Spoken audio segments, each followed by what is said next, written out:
Hello, you are most welcome, ladies and gentlemen, to Real Impartation Moment on Tuesday Night Anatomy with Daniel Okwan.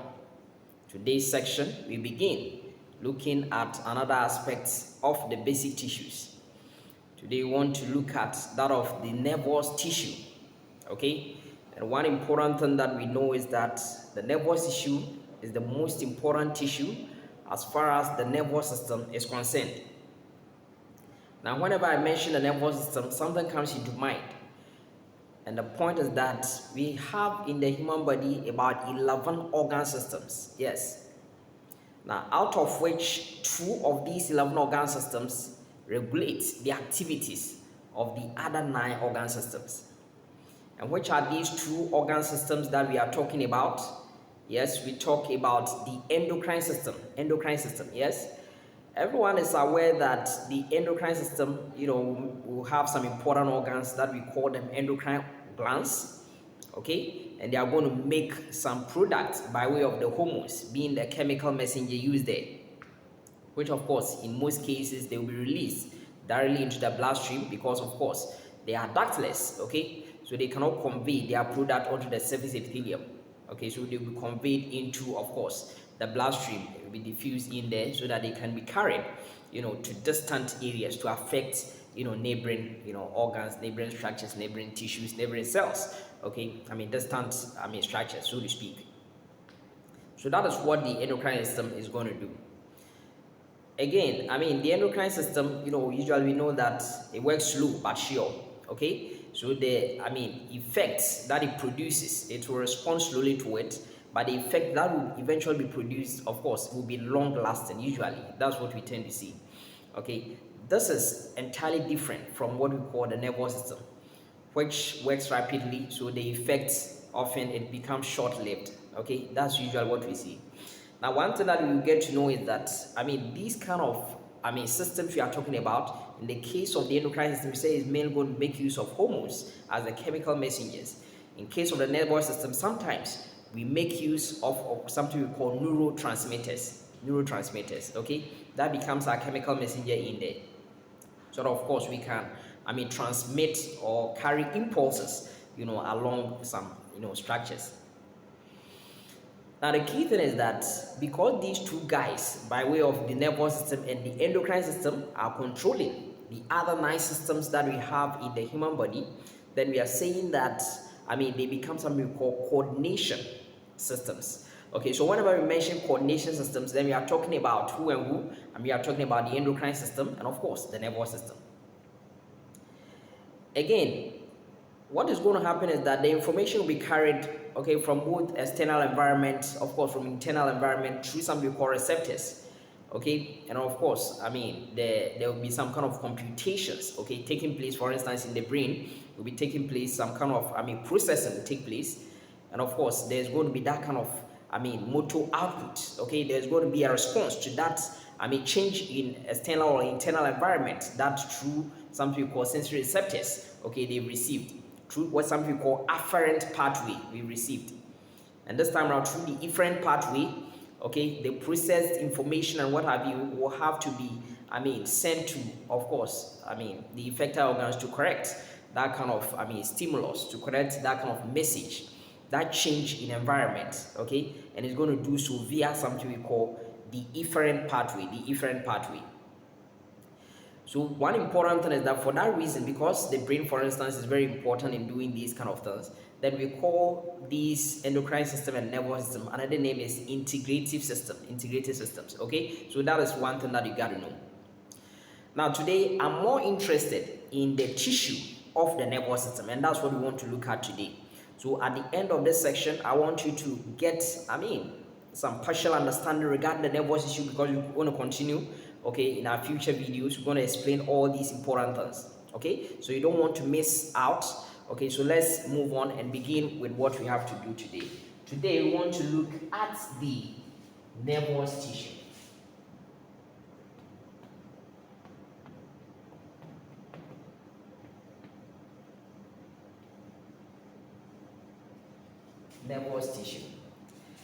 Now whenever we're talking about this nervous tissue,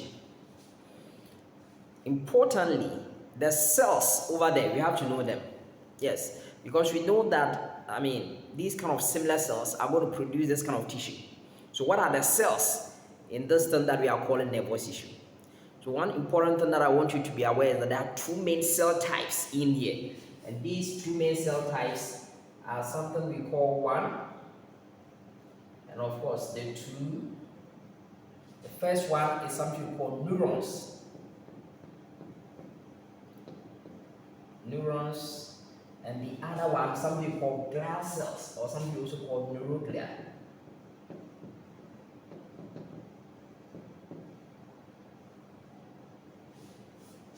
Yes, these are the two main cell types we have in nervous tissue. Now, the first thing is that, now, you may read around and you come across that initially, the brain was having about 100 billion neurons. Yes, the brain alone is initially having about 100 billion neurons. Well, some people may say about 86 billion. Okay, approximately 100 billion neurons in the brain initially. But with time, because of non-use of some synapses, some of these neurons, okay, get pruned out. We take them away.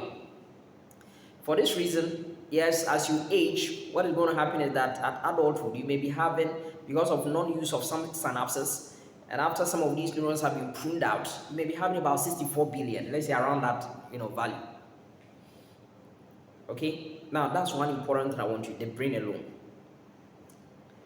Now, it's not only the brain that we have, we also have what we call the spinal cord. And these guys, what they do is that they contribute to something called the central nervous system. Because at the end of the day, the information, by way of the sensory information that will be detected from both the external and the internal environment, they will be processed in these areas, so the central nervous system. Again, these two important nervous, structures, they find themselves, in what we call the midline of the body, so central. And then from there, effector whatever will have to be sent to the periphery. Okay, that is one important thing that we are saying.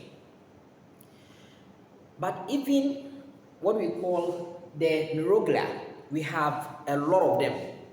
So one important thing that I want you to know is that you should know the ratio between these neurons and of course the neuroglia. Yes. So studies have shown that the neurons that we have here, the ratio is just about 1 to about 10 or 15 or even up to 20. Okay, so on average, let's say about 15. In other words, we have more neuroglia than neurons. But this is here, I have to be quick and tell you something. That the neurons, these are the excitable cells of the nervous tissue. The excitable cells of the nervous tissue. In other words, they are those ones which are going to carry these kind of impulses into, for instance, the CNS.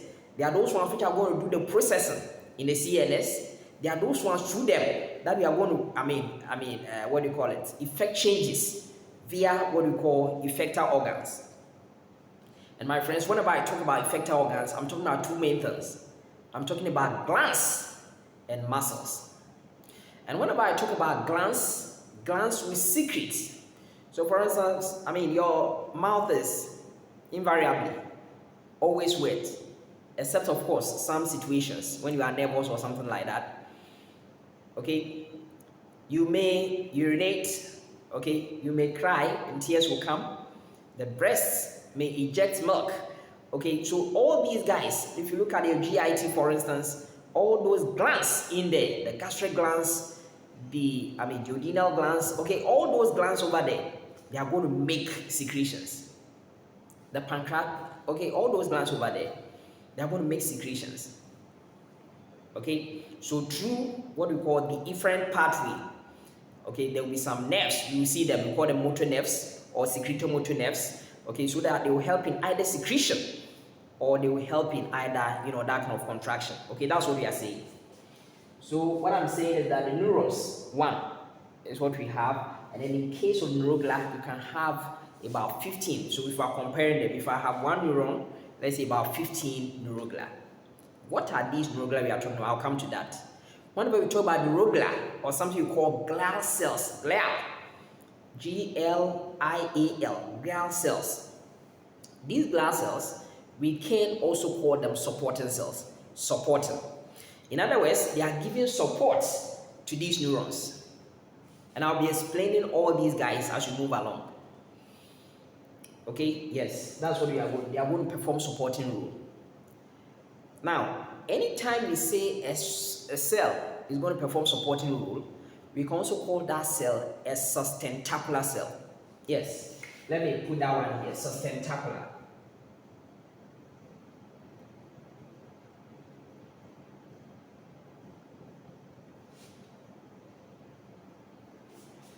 Now, the word sustentacular comes from the word sustain.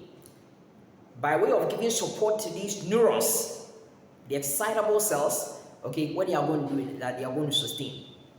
They are going to help with their electrical activity and all that. Okay, that is what we are going to see. Okay, good.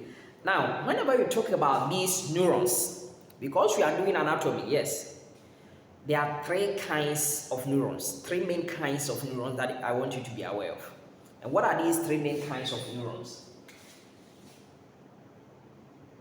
So I have one here, there is another one, and there is a third one. So there are three kinds of neurons that you have to know. The first one is something we call multipolar neurons. Multipolar neurons. Now, multipolar neurons, they are the commonest neuron types that we have in the human body, yes. Finding themselves vastly distributed, for the central nervous system by way of the brain and the spinal cord, they are there. Okay, that is one thing that you have to be aware of. I mean, you talk about some cells, for instance, some cells in the cerebral cortex, some cells we call them pyramidal cells, pyramidal cells, for instance, they are going to be multipolar. If I look at the cerebral cortex, there's one important cell over there. We call it Purkinje cells. All these cells, they are going to be multipolar. But my friends, one important thing too that I want you to be aware is that functionally, we also have three kinds of neurons. Functionally. Now, functional in the sense that, are they the ones which are going to bear these kind of receptors, which are going to take sensory information and send to the CNS for processing? If they are going to detect these kind of changes, bring this kind of information to the CNS, then what we are saying is that those neurons are called afferent neurons. Afferent neurons. So the word afferent has to do with arrival. Let me put that one away. Afferent neurons. So functionally, we have afferent neurons. Now the word afferent, the A over there signifies arrival. So it's bringing that kind of message, that information in. That's number one. Now the next thing is that these afferent neurons, they bear something we call receptors to receive that changes in both the external and internal environment. For that reason, we also call them sensory neurons. Sensory.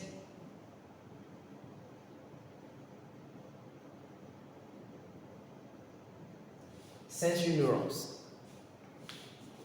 Again, now, especially in the CNS, yes, especially in the CNS, we have some cells with short processes. I'll be explaining that one to you. We call them interneurons. And these interneurons, okay, we also call them relay neurons. So they are taking the message and then giving to the next person. Relay neurons. Okay, so we have relay or the interneurons, which, yes, relay or interneurons.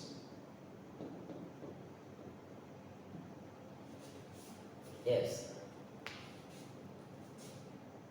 Okay, and then we also have, after the processing has taken place in the CNS, all those computations, they've taken place in the CNS, then we need to respond to that stimulus that we've detected in the body. Yes. So that we correct or we respond to it appropriately. And by so doing, that message will have to be sent. Okay, that processed message will have to be sent away so that it gets to that effector organ to correct that change. For that reason, we also have efferents coming out. So efferent neurons for exits.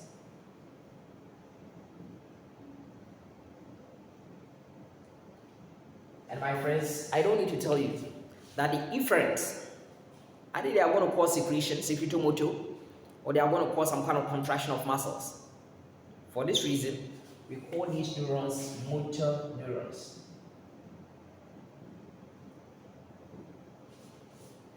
Yes, so there's something which I just wanted to talk about, the functional classification of neurons. Now, why was this necessary that I explain these guys? The reason is that I'm trying to give you examples in the body where we have multipolar neurons. Multipolar neurons. I'll be explaining this, but let me just quickly tell you something. If it is a multipolar neuron, this is one important thing I want you to be aware of. Multipolar neurons. I'll clean it again, I'll draw it again.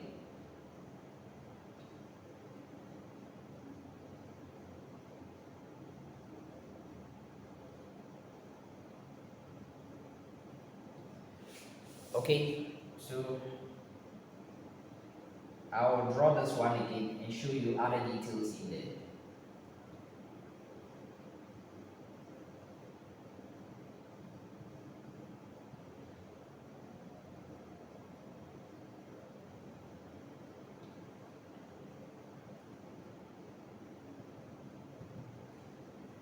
Now, this is the neuron, okay, just a schematic representation. One thing we see about the neuron is that just like any other cell, these are cells, just like any other cell, we expect that this cell should have what we call cytoplasm. Yes, there's going to be cytoplasm. So for instance, this is the cytoplasm in there, with some other organelles shall be explained in no time. So this is the cytoplasm. So I'm having a cytoplasm.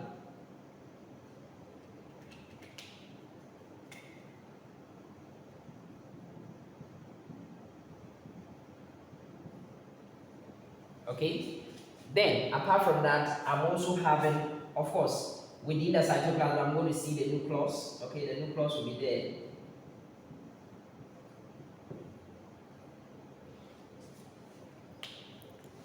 Okay, now together, the nucleus and the cytoplasm, okay, something you call the protoplasm. In this case, we'll be calling it the cell body.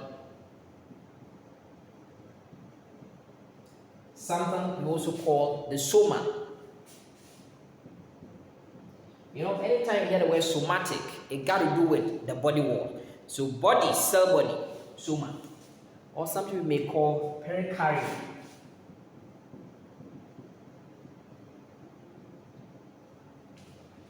Okay, pericardium. Now, usually if we say pericardium, it's like peri. Cardio has to do nucleus, okay? But, well, we can use that one to describe it, okay? That is one thing we see. So the cell body or the soma, that is that guy over here. Now, look at the cell body. The cell body is your point of reference. So I'm having the cell body, and from the cell body, I see some extensions from the plasma membrane. Something we call cytoplasmic processes. Now, in human anatomy, any structure that emanates from the real body, from the main body, it becomes a process. So there's the body, and you can see some processes coming out of it. For this reason, these become processes. Processes, yes. And the first process we want you to be aware are these guys over here. Which this one is the dendron, and then we have it what we call the dendrite. Dendrite. Okay. One useful thing is that the dendrites are those guys which are going to receive the impulse. Okay, so the message, okay, will be received over here. And then from there, it gets into the cell body, okay, which of course will contain the nucleus. You know, the nucleus controls all activities that takes place inside the cell, yes? So it's going to control that, it's going to do some kind of processes. And then from there, it will come down, okay? So the messages are received in here, After processing, it will come down. Now, if you look at it closely, it is not just a single, dendrite that we are seeing. Several of them, more than 2 dendrites. Okay, and then also I have one more dendrite, one more process extending downwards, and this guy over here is something we call the axon. Okay, so it means that the impulse will be carried away via the axon as a process of the neuron. Okay, so that is one useful thing that we see. Now, if you have a cell body, and from that cell body, I see more than 3 processes extending out. Yes, what do I see more than right? I see a single axon. Okay, the key thing is that it becomes what we call a multipolar neurons. It's having several extensions. Okay, so multipolar neuron. And for multipolar neurons, one other thing that I want you to be aware is that multipolar neurons, we see them in what we call motor neurons. Motor. I mentioned some areas that we may see these kind of motor neurons. I made mention of course, it's the vast commonly found, neuron type you have in the human body. So you may have in the cerebral cortex, you may have something called the pyramidal cell. You may also have the Purkinje cell, of course, the cerebellum. And I've also mentioned that if you look at what we call the motor neurons, yes, they are, what we call multipolar neurons. Not only that, even the interneurons, they are also multipolar. And for it to be multipolar, it means that you are having your cell body and you have several, these kind of dendrite processes coming out, but a single axon. Yes, that's what we see. Now, after we've seen multipolar neuron, then there's one more, something we call bipolar neuron. This is not the disorder bipolar, no.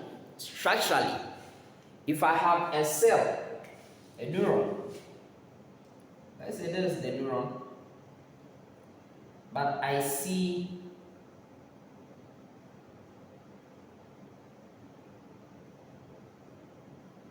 some processes extending out. Okay, all those organelles. Now, the point of reference is with the cell body. There's a cell body, have the cytoplasm, have the nucleus. And then coming out of it, you see just 2 processes. That's number 1 here, number 2 here. Now, forget about the remaining processes which may come out from the main extension over here. Okay, they become secondary processes. But I'm looking at the primary process coming out mainly from the cell body. Okay, so it makes this one something we call bipolar neurons. Bipolar neurons. Yes. And whenever we talk about bipolar neurons, think of sensory neurons. Yes, that's the first thing. So it means that these afferent neurons, they are going to be bipolar. Okay? Now, think about, of course, the retina of the eye. The neurons over there, majority of them, they are going to be bipolar. Yes. Now, if you look at what we call the olfactory bulb, okay, they are going to be bipolar. Or even the olfactory mucosa, it's going to be what? Bipolar. Yes. So these are some processes, okay, these are some neurons that you are supposed to know. Generally, they are sensory, neurons. Okay, that is the useful thing. Now, the next thing is that there's one more neuron, which developmentally, it was a bipolar neuron, but with time, it got transformed to become something we call unipolar. For this reason, often we say pseudo-unipolar.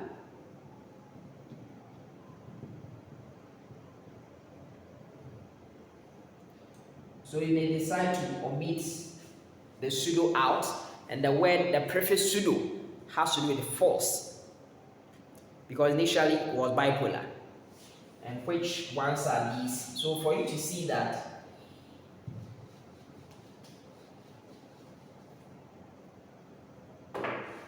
what you'll be seeing is that, so assuming there's the cell body, but you may see a single process coming out, and from that single process, you may have these guys to extending out, okay? Having all these. Why? Because the main thing is that the point of reference is with the soma, is with the cell body. So from the cell body, we see just a single process. That's the primary process over there. And from even the primary process, we see other processes. This becomes a pseudo-unipolar neuron, or simply unipolar neuron. Yes. In most cases, these pseudo-unipolar neurons, what we tend to see them more in ganglia. So for instance, in the dorsal root ganglion, you will see some of these things there. Not only that, you may see some of these, parasympathetic ganglia or autonomic ganglia, ciliary ganglion, okay, optic ganglion, pterygopalatine, okay, we'll be having a lot of these, guys over here. In the short of it, whenever you're talking about spinal ganglion or even cranial ganglion, they'll be having these kind of, pseudo-unipolar neurons. Okay, so that is one thing that I want you to be aware of. Good. Now, having established these kinds of neurons, there's one more thing that I want you to be aware. Let us take a closer look at, of course, this neuron as a cell. Let's take a bit more closer look, and I'll come to the neuroglia.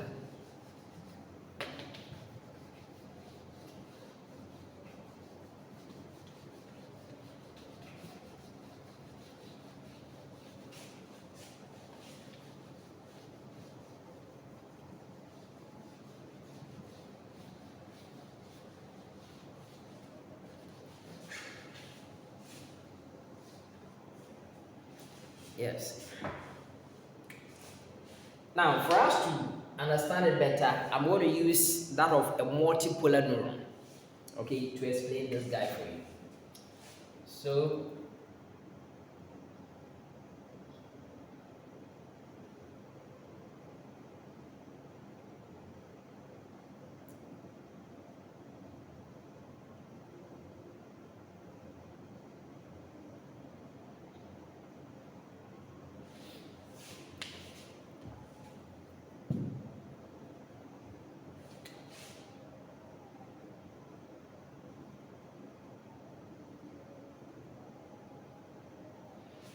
okay.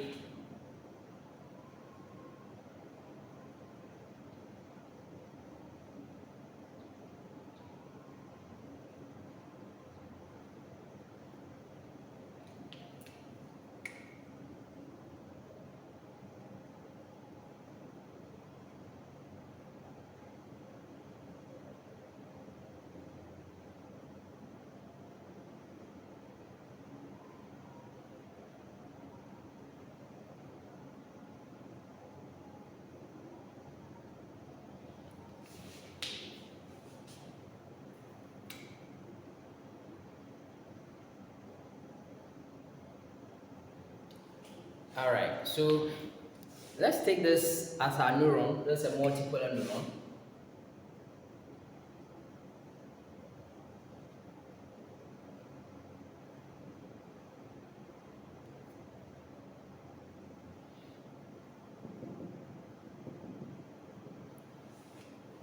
So the first thing is for us to concentrate on the cell body. Yes, the cell body first. Now for the cell body, already we established that of course you are going to have the nucleus.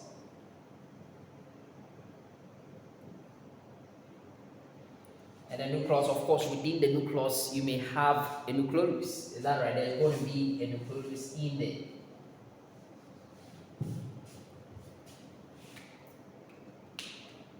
Nucleus. Okay, and then from there, of course, you get these kind of things we are calling cytoplasm.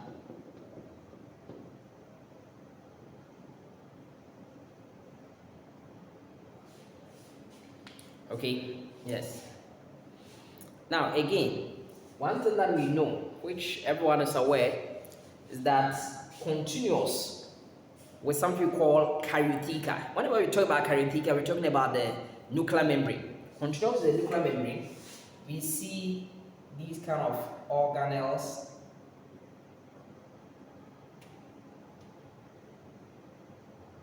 Okay, all around.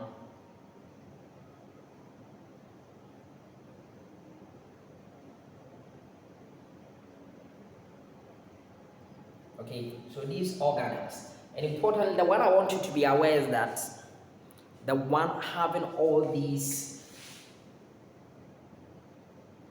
structures on it, and those guys mainly we are talking about something we call rough endoplasmic reticulum. Rough endoplasmic reticulum. That's what we'll be talking about. And whenever we are talking about this rough endoplasmic reticulum, the key thing is that we also call that is given a special name, that's an eponym, nasal bodies. It is also in the cytoplasm. Of course, the neuron is going to make some kind of products. Some may be proteins, okay? That is why it should be endowed with all these nasal bodies. Yes. Now, already we've established that these processes, we are talking about the dendron, and to give off these smaller processes, we are calling them dendrites.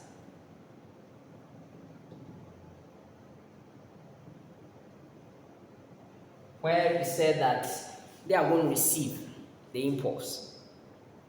The impulse will come this way, and then they will get here, they will receive the messages, and then from there, they are going to be processed in the cell body, mainly in the nucleus, and then from there to be transmitted along another process where it's going downwards. And this is the guy, we call it the axon.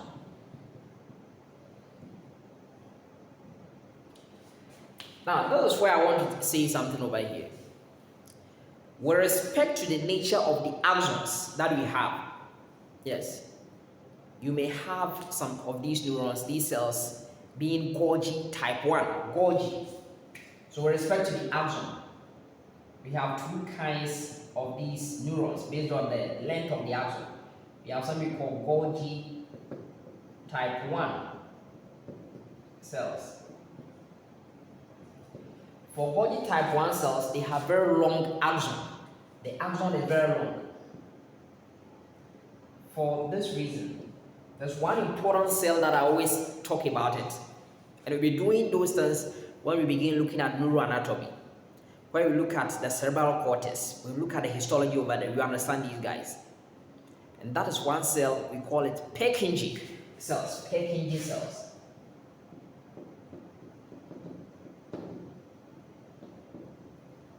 Purkinje cells.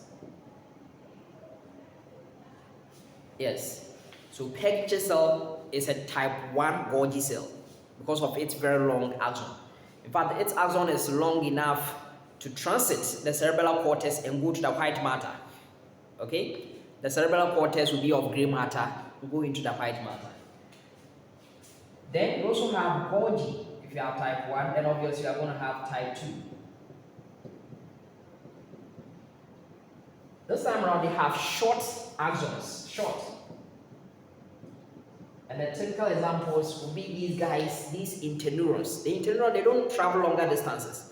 So they don't need very long axons. So short, then they relate to the next person. For this reason, typical examples of these Golgi type 1 cells will be what we call the interneurons.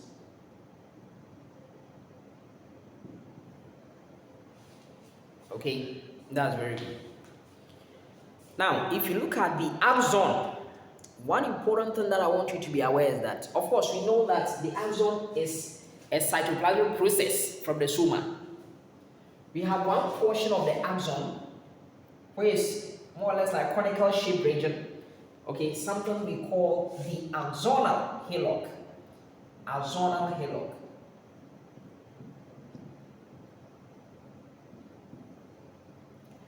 Axonal hillock. Now, whenever we say the axonal hillock, it is more or less like serving as a transitional point between the cell body, the soma, and of course the axon proper. This axonal hillock therefore serves as the structure that gives rise to the axon. Because continuation of this axonal hillock is of course the axon. So you can see it, the one who is going to give rise to this kind of axon we are talking about. Okay, axonal hillock. Now, this is where one more concept comes into mind. We have an area where action potential is generated in this axon. Now, the processing has taken place over here, and action potential is supposed to be generated to carry that impulse away, carry the message away. So where is that action potential generated from? And my friends, it's an area we call the initial segment, something we call initial segment. Initial segment. So whenever we say initial segment of the axon, we are talking about the area of the axon very proximal to the cell body where there's going to be generation of action potentials. Now, studies have shown that in multipolar and bipolar neurons, they don't have really a separate initial segment from the axonal hillock. So that what we are saying is that the axonal hillock may serve as the initial segment. Otherwise, just distal to the axonal hillock, we have what we call the initial segment. Okay, so that is one useful thing that I want you to be aware of. Now, the point here is that the impulse is going to travel along this line downwards. Okay, in this case, there's a multiple neuron like the motor neuron. Okay, what we see is that there are some neurons. They have something we call myelin sheath, and I'm going to put that one over here. Myelin sheath.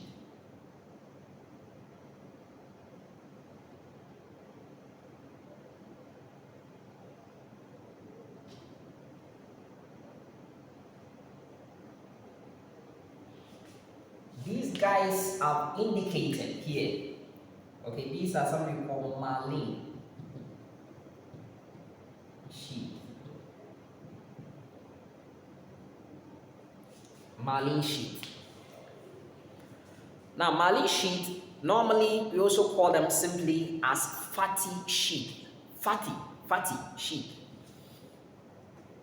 Why? Because predominantly, okay, we have what we call, these kind of lipids in there, a lipid sheet over there.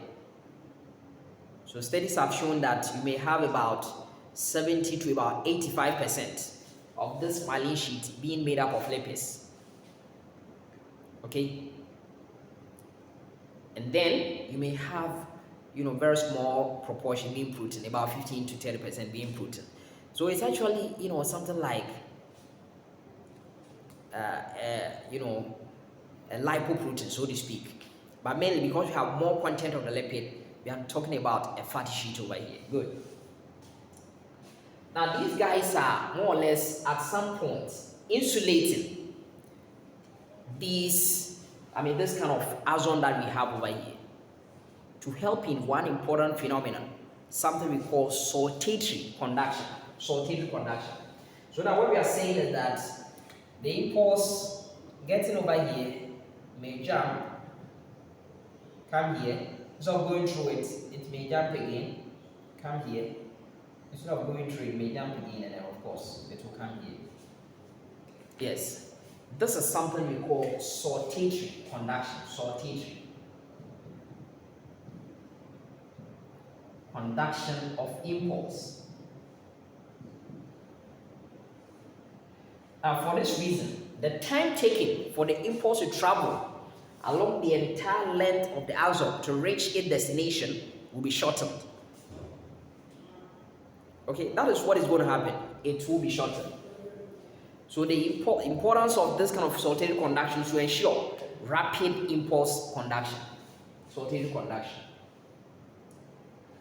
Now this is where there's some kind of issue over here. This is where some kind of issue is, in here. One issue is that which I'll come to. There are two main kinds of issues we want to talk about here. Now there are some areas in the body we need a lot of myelination. For instance, if you look at the cerebral cortex, it is mainly made up of something we call cell bodies of neurons. I'll come to that. Cell bodies over there. Together, of course, fewer, unmyelinated axons. Then we have what we call the white matter. The cerebral cortex, yes, is the gray matter we are talking about. And it's gray because you have a lot of the cell bodies over here, together unmyelinated axons.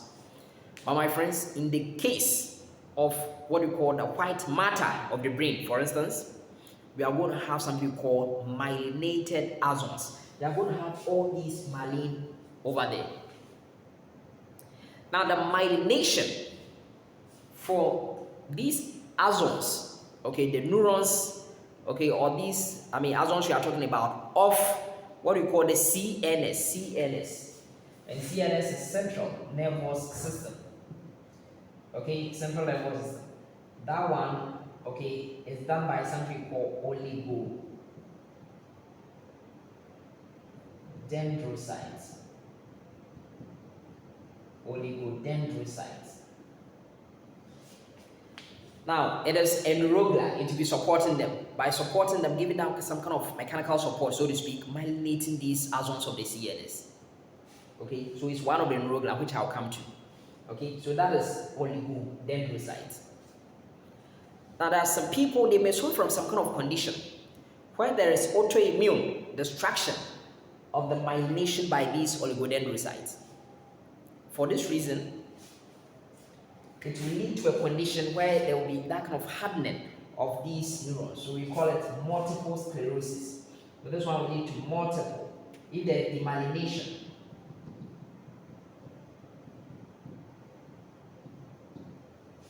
Multiple sclerosis. Demyelination of axons of the CNS may lead to multiple sclerosis. In the case now, one useful thing I want you to be aware, for now, is that in the case of CNS, you don't have one oligodendrocyte myelinating,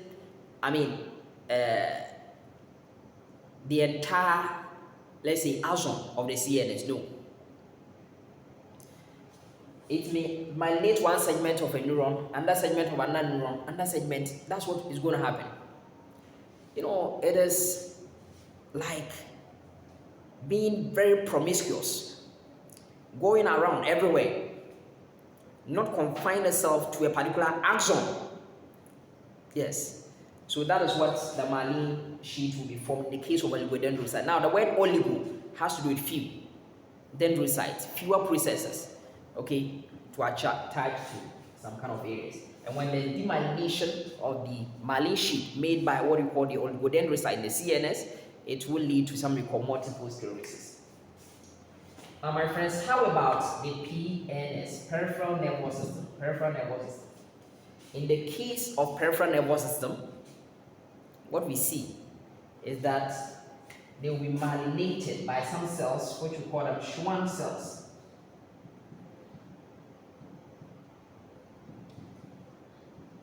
Schwann cells. And Schwann cells also, when there is demyelination, there's also a condition. And that condition, yes, it's an eponym named after some people. We call it Guillain-Barré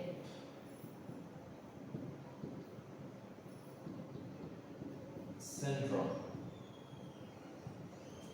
Guillain-Barré syndrome. Okay? That is the useful thing over here. It means that when there's demyelination, an area where impulses are supposed to travel very fast, okay, the speed of conduction will be drastically reduced and practically becomes impossible. Now,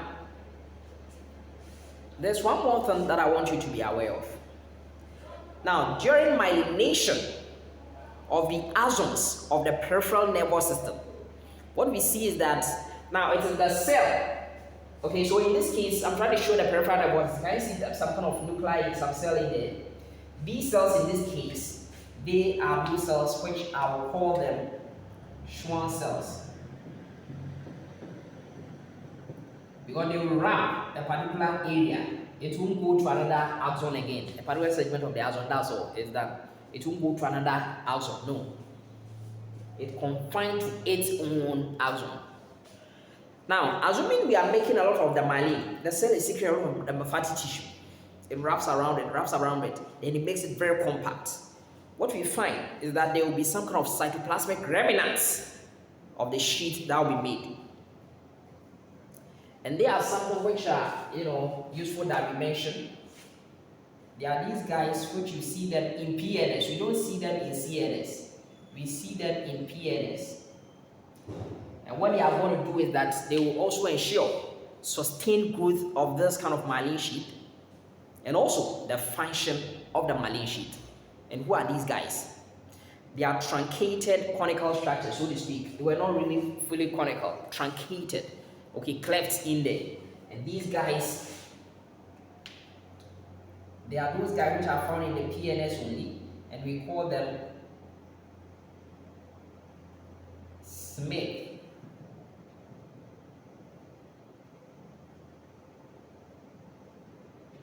Lanterman incisors.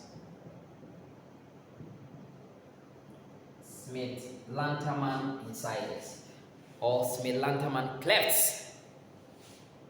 Now what it means is that if you have one thing and you keep to it, you receive some kind of benefit. Don't be jumping here and there. Be consistent. And because it was consistent with just one outcome, the cytoplasmic remnants, they became this kind of conical shaped clefts, okay, to support this kind of compact myelin that will be made over here so that it will help in the function as far as saltatory conduction is concerned and also for the sustained growth of the myelin. Good. Now, we are talking about impulse conduction by way of, helping with this kind of speed of conduction, saltatory conduction by all these myelin sheath, whether it's the CNS, okay, done by oligodendrocytes, or it's by the PNS, done by, of course, the Schwann cells. There is one more thing. There are some neurons, their axons are not myelinated. We have some other neurons, their axons are partially myelinated, others are maximally myelinated. So with respect of the degree of myelination, we have three main kinds of what we call, nerve fibers by way of the axons. By way of the axons. So I will be explaining that one to you. By way of the axons, we have three main kinds of these fibers over here.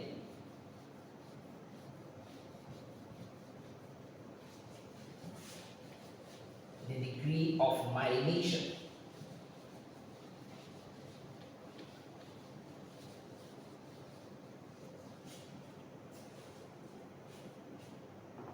Now the first one, so types of nerve fibers, this time around based on degree of myelination.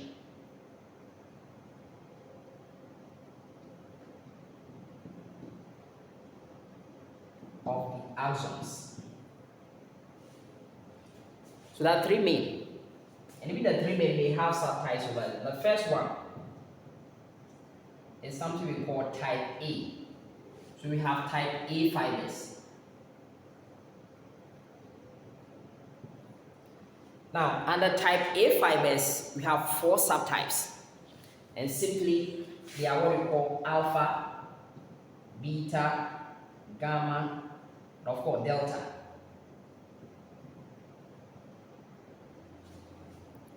The alpha types, now they got to transmit the impulse very fast. So as I come down, as I go to A alpha through to A delta, the degree of myelination, they are all myelinated. So the speed of conduction will be there, but the degree of myelination will be decreasing in the same order. For that reason, the thickness of that nerve fiber will also be decreasing in that same order. The more we are having more myelination, the greater the thickness. Yes. And whenever I'm having more myelination, it means that the speed of conduction of impulse will also increase. For this reason, the A type, we see them in motor neurons. The motor neurons. That's where we see them. Transmit the impulse very fast. Then, for the beta, we see them in something we call touch, okay, and they also have pressure via something we call cutaneous mechanoreceptors.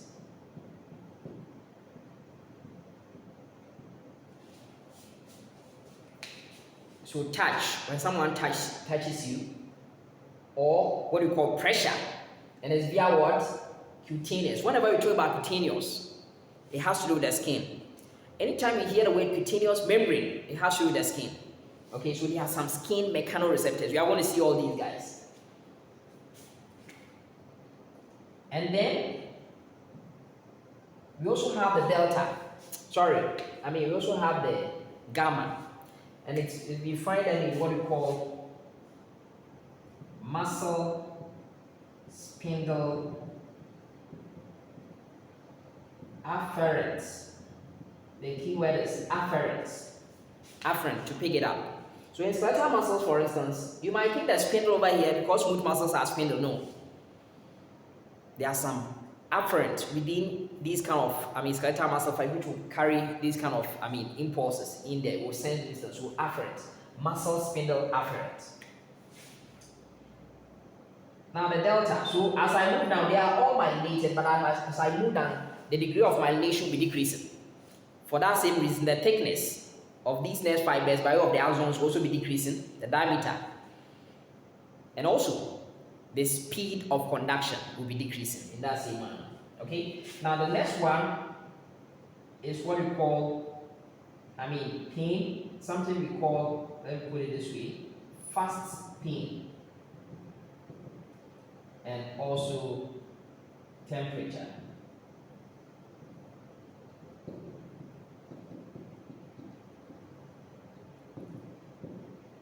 So if something touches you, you can feel it. Pain that you can detect very quickly. Okay, fast pain. Why is the pain detected fast? Because these fibers have been myelinated. Yes. Now, number 2 is the type B fibers. Now, for type B fibers, what I want you to be aware is that they are also myelinated. It is only type C which will not be myelinated. Type C. And for type C, we see them in what we call preganglionic.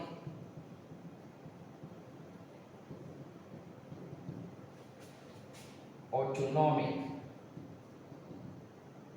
fibers.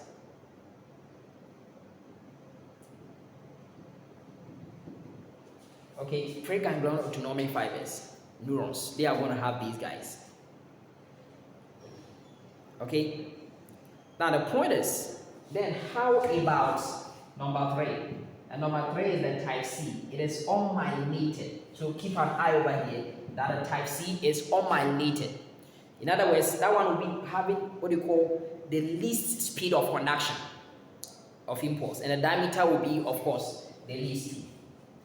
And this type C, you find them in what we call slow pain, because they are all myelinated. Now, sometimes you may experience some pain. You may get a cut, for instance, you may not feel it. It is later in the day that you may go and then bath or something, and you may say, so I have this kind of cuts. Okay, that is slow pain. Why? Because the fibers are not myelinated. And not only that, this time around, postganglionic,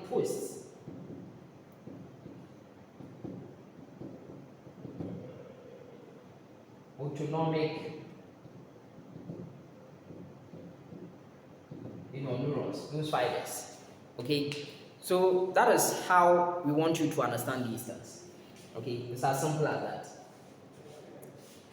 Now, having seen these guys, there's one more thing which I want to tell you.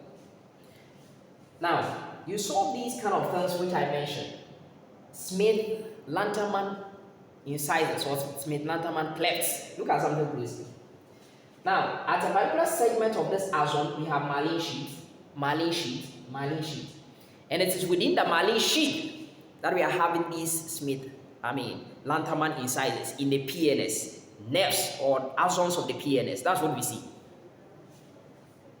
For that reason, now look at something.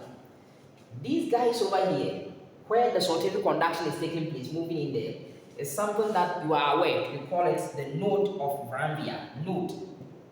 It's having an eponym. Node of Ranvier. Someone's name. Node of Ranvier. So there's a node, I have another node here. So we can see that the Smith-Lanterman incisors, they are in what we call the internode. Now, if there's a node, then this becomes an internode. Okay, so that's something to that you gotta know. Now, there's some kind of important concept before I come to what we call the neuroglia. Briefly talk about it, and then we bring our class to a close. Importantly, I want you to know that there are some key terms that you should be aware. Sometimes you may hear these words.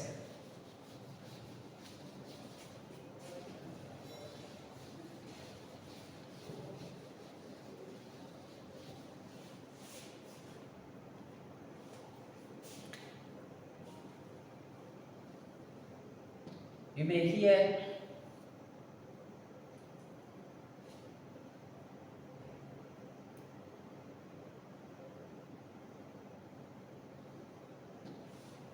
let me make it simple for us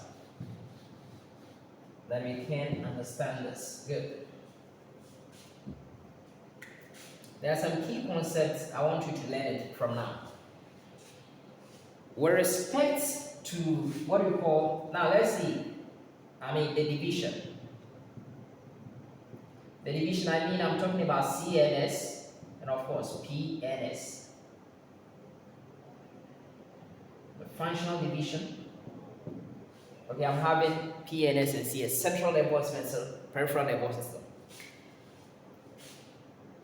So it's going this way. Then I will talk about collection of what we call cell bodies. Now I'm interested in cell bodies. Cell bodies. Now, collection of cell bodies in the CNS. The name is something we call nucleus. Nucleus.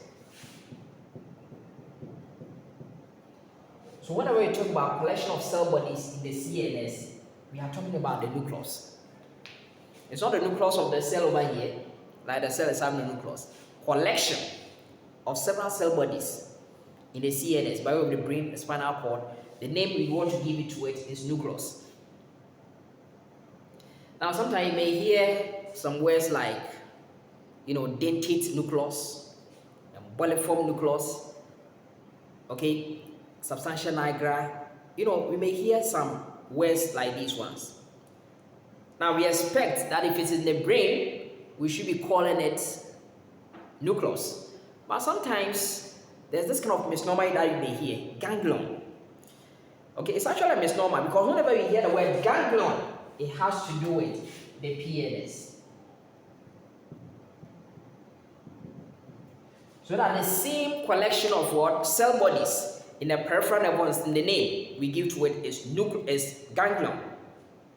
And the plural form will be ganglia. Of course, the plural form of nucleus will be nuclei. Okay, so that's what we'll be seeing. Now, later we understand most of these nuclei. Okay, we'll be explaining all those kind of nuclei.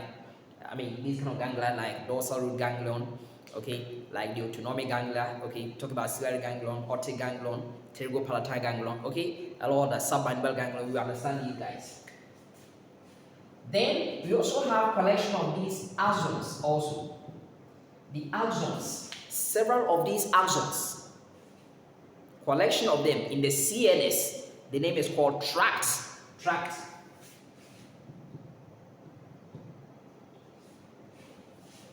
However, in the PNS, we call it nerve.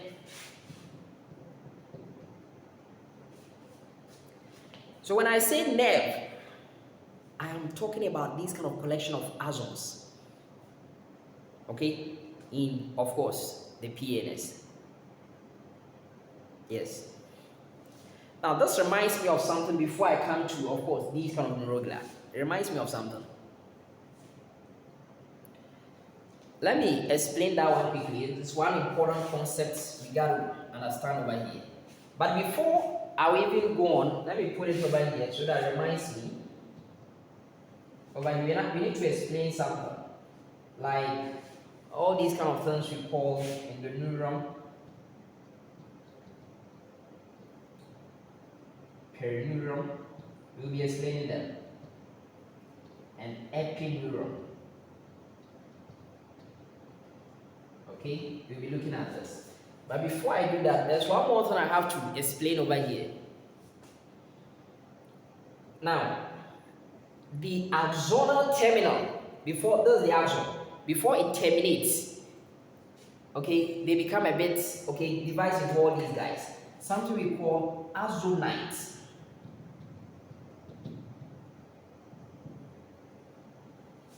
Okay, it's like smaller divisions coming from the axon, axonites. And my friends, usually you are going to see that on the axonites over here, you may see some kind of swellings over there. And that is where there's that kind of actual synapse with that effector organ, or whichever, whatever, okay, with other, cell, neuron or whichever cell. It's something we call them Bowtons. They are those kind of something we call them varicosities or swellings of these kind of axonites. And that is exactly where there's going to be that kind of synapse between this neuron, for instance, and another cell, whether it could be a neuron or a non-neural, structure. Okay, so that is another thing. Good. Now, these kind of axonites coming from this, neuron. There's a multiple neuron. For instance, it's a motor neuron. Now, it is sitting on something I've drawn over here. Assume there's the skeletal muscle. It's a muscle cell. Okay, it could be a gland also. And they are those things we call them effector organs. Effector.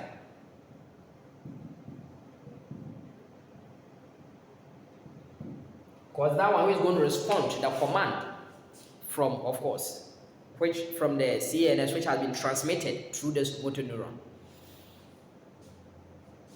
If this effector organ is the muscle cell, what we see is that several axonites from the same neuron, one neuron, go into different muscle fibers. They form something we call motor units. You might have heard of this one, motor units. So I have this neuron with its axon split into various axonites and then sitting on these different muscle fibers. It becomes what we call a motor unit. Now, the ends of these axonites is something we call axonal terminals. The ends, axonal terminals. Okay, it's as simple as that. Okay, that is one useful thing that I want you to be aware of. Now, just to tell you something more.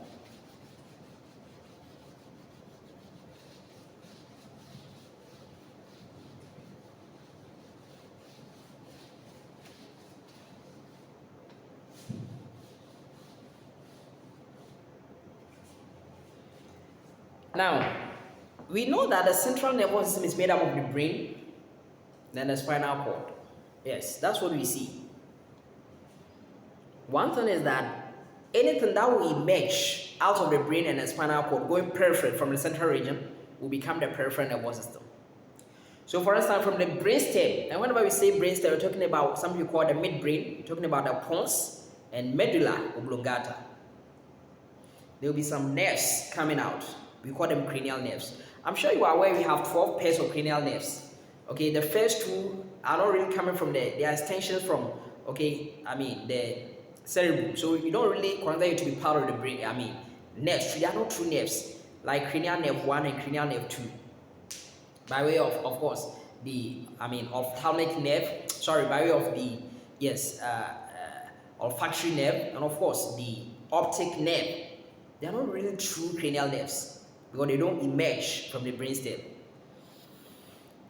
Okay, but generally, when you talk about cranial nerves, you have 12 pairs of cranial nerves. They become peripheral.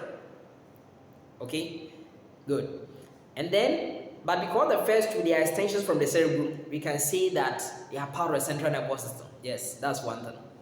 But by and large, cranial nerves are peripheral components of the peripheral nervous system. And also, the spinal cord is also part of the central nervous system. Imagine from there, we have something we call 31 pairs of spinal nerves. So they are also peripheral. Okay? Now, that is where I want you to be aware over here. Now, I'm going to just take a section of this kind of, spinal cord, take a transverse section. And then this is what, I won't go into my detail. Okay, later we explain all these things. But I want to show you something small over here.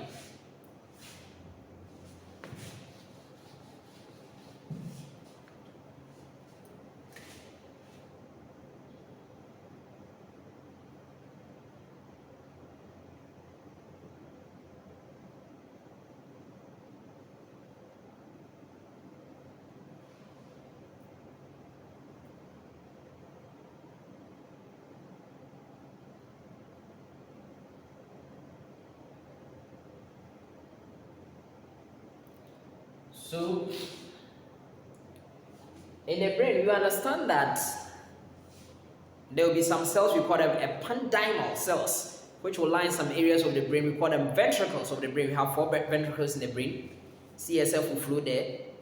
In the case of the spinal cord, there's a single canal which CSF will flow through. This guy over here is something we call central canal. Central canal.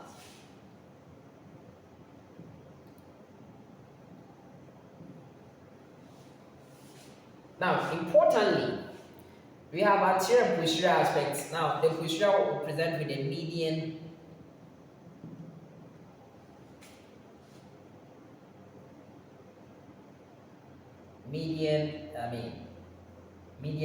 clefts. Median posterior clefts.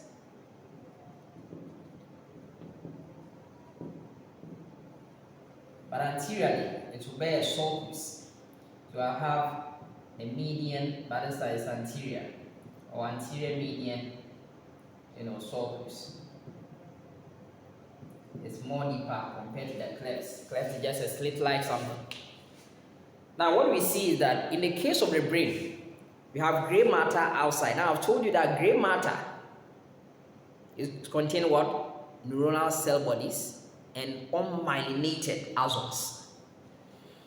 Then below, or deeper to the cortex, we have something we call the white matter.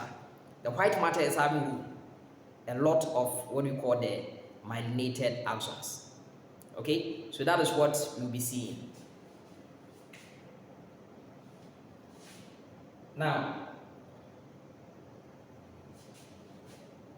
in the case of the spinal cord, the story is different. And why is it different?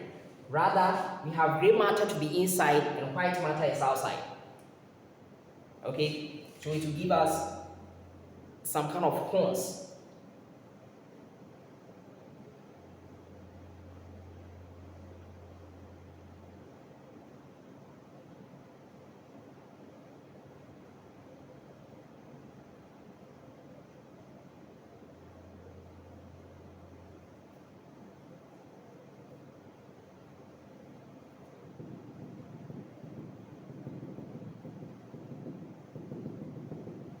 So with respect to anterior and posterior, whatever, this one becomes what we call posterior horn. There's a lateral horn and there's an anterior horn. Okay, it's not all the time that you'll be finding the lateral horn. The lateral horn is for autonomic, that kind of, some kind of synapses in there. I'll explain that one in the next video. I'll explain that one to you. But for now, just understand that in the case of what you call, they are also connected. There's something that I'll explain to you. I'll be explaining something we call commissures. I'll be explaining association fibers. I'll be explaining, what we call projection fibers, okay, to you. We'll be explaining all these guys. One thing is that usually they are made of white matter. But interestingly, in the case of the spinal cord, because in the middle, you have gray matter over there, what is happening is that the connection between the two, areas of gray matter in, of course, the spinal cord, we will call it gray commissure. Gray commissure. Gray.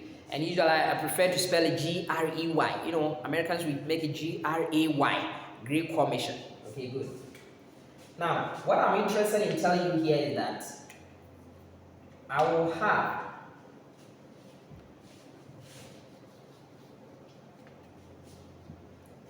at the posterior over here, we have what we call the sensory root of a nerve. Now, this from the spinal cord, the nerve that will come out to eventually be the spinal nerve. There will be something called sensory root. So, assuming this is what we call the sensory root from the posterior. Okay, so this is the sensory root. Or something I can say posterior root. And then from in front, I'm going to have what we call the anterior root. And that anterior root is motor.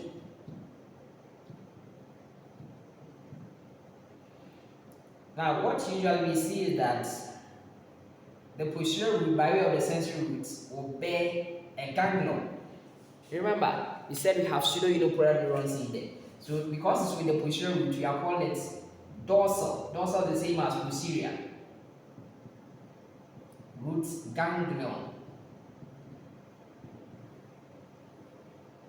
And now I will join. There's no ganglion for the ventral roots or the motor roots. So they will join, okay, to give us what we call the spinal nerve.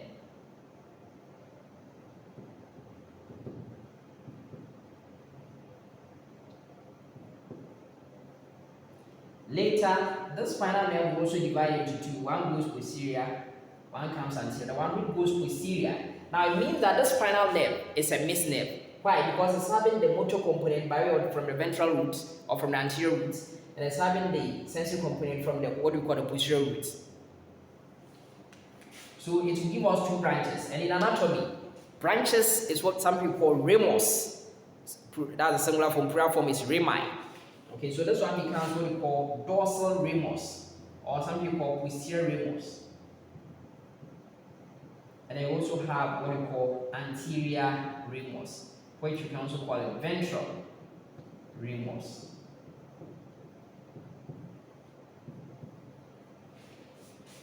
Now I'm interested in this area. I want to magnify what happens in the spinal nerve. In this case, this is a peripheral nerve. Okay, now just understand this one for me. If I should take a section, transverse section in there, then I may see something like this.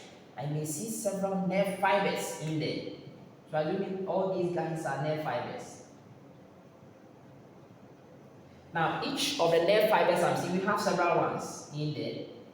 Each of these nerve fibers I'm seeing will be covered in their own connective tissue. So assuming these red guys represent the connective tissue, covering individual neurons, okay, the axons over here. For this reason, the individual cells that we have them in there, they are what we call the neurons.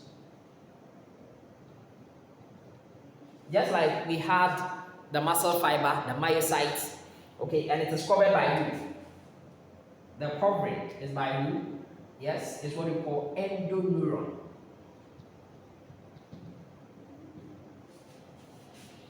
Now, these guys too, they will give rise, they will join together to form a fascicle, so to speak.